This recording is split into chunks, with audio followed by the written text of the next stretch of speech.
बच्चों, पिछले वीडियो में हमने क्लास 7th के लेसन 1 का एक्सप्लेनेशन समझा था पोएम को। अब इसमें करेंगे हम उस पोएम की exercise, thank you God poem जो थी आपकी, उसकी एक्सरसाइज। सबसे पहले हम उसके लेंगे difficult words, THINGS things, SMALL small, SHORT short, BLESS bless, PLACE place, PEACE peace, BOW bow, AROUND around, EARTH earth, LOVELY lovely, KINDNESS kindness, PRAYER prayer, ACCEPT accept,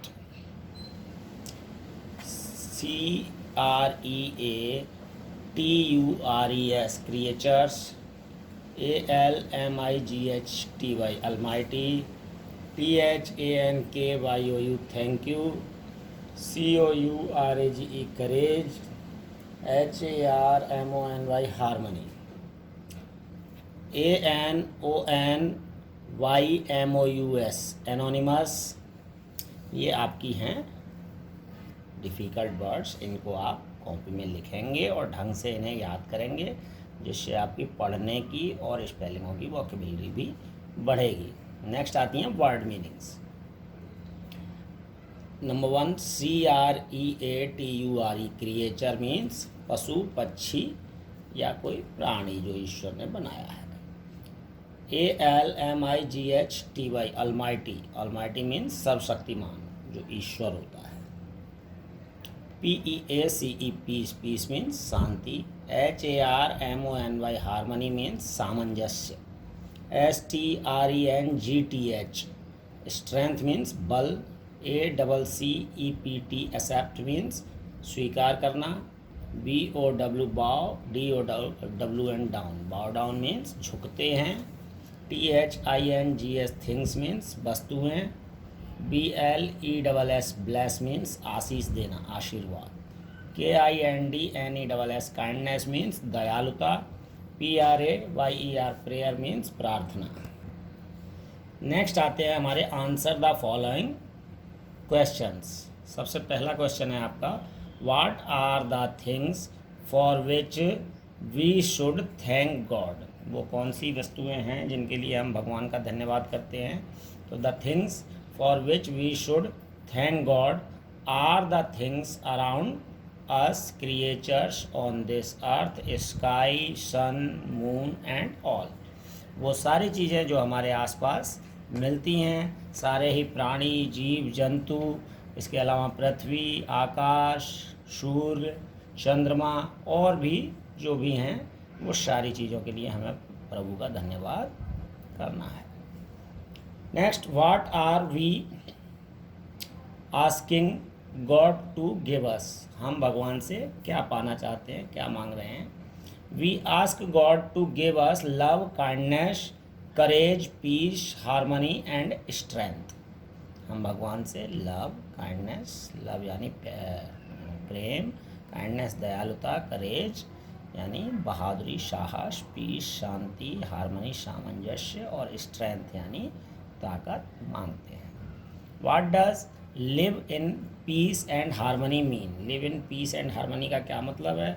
living in peace and harmony means that we should not fight with others. हम किसी से झगड़ा ना करें। And should cooperate with others, सबकी मदद करें।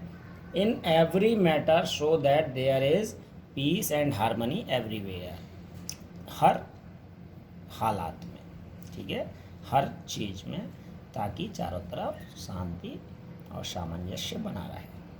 Next आता है, why does the poet want strength. कवि जो है वो स्ट्रेंथ क्यों मांग रहा है, शक्ति क्यों मांग रहा है, ताकत क्यों मांग रहा है। तो the poet wants strength in order to serve God in every situation. वो इसलिए मांग रहा है ताकि भगवान की सेवा कर सके हर हालत में। Next, what does the word Almighty mean in the poem. Almighty शब्द का कविता में क्या अर्थ है? The word Almighty means God who has the greatest power and immense strength in the poem.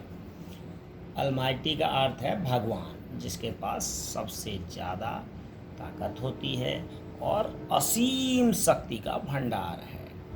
कविता में अलमाइटी का यही अर्थ है। फिर नेक्स्ट आते हैं, complete the given stanza from the poem. ये एक पैराग्राफ दे रखा है, स्टैंजा दे रखा है आपकी कविता का, इसे कविता में से देख के पूरा करना है। जैसा कि हमने रेड शब्द भर रखे हैं वो खाली जगह वाले स्थान पे लाल शब्दों से भर रखा है, इसी तरीके से आपको भी पूरा करना है और उसे बुक के अलावा कॉपी में भी करना है। For all the things around us big and small, for all the creatures on this earth short and tall, for the lovely blue sky, the sun and the moon and all. Almighty God, we thank you and to you we call. ठीक है, इस तरीके से आप पूरा कर लेंगे। नीचे आपके कुछ फिल इन द ब्लैंक्स शब्द दे रखे हैं, उनकी स्पेलिंग पूरी करनी है। जैसे पहला है हारमोनी, HARMONY। नेक्स्ट है काइंडनेस, KINDNESS। पूरा कर लें आप स्पेलिंग को। जो जो शब्द छूटे हुए हैं वो हमने लाल से लिख रखे हैं, ठीक है, जो आपको उसमें बुक में भरने हैं। नेक्स्ट है PEACE पीस, फिर CREATURE क्रिएचर, COURAGE करेज, फिर ALMIGSTY अलमाइटी।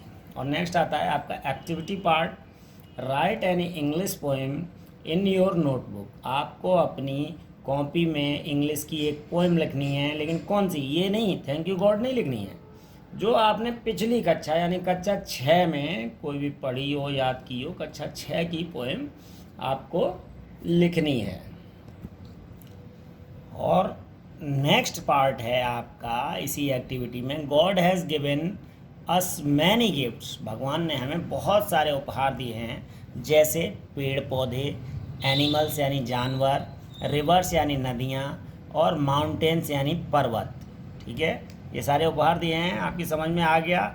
इन सारे उपहारों को मिक्स करके यानी एक साथ लाकर एक सीनरी बनानी है आपको, जिसमें ये सारे उपहार प्रभु के दिखाई दें। जानवर भी दिखाई दे, पेड़ पौधे भी दिखाई दें, रिवर भी दिखाई दे, पर्वत भी दिखाई दे, ठीक है, और भी सन मून वगैरह ऐसी कोई चीज़ भी आप कर सकते हैं।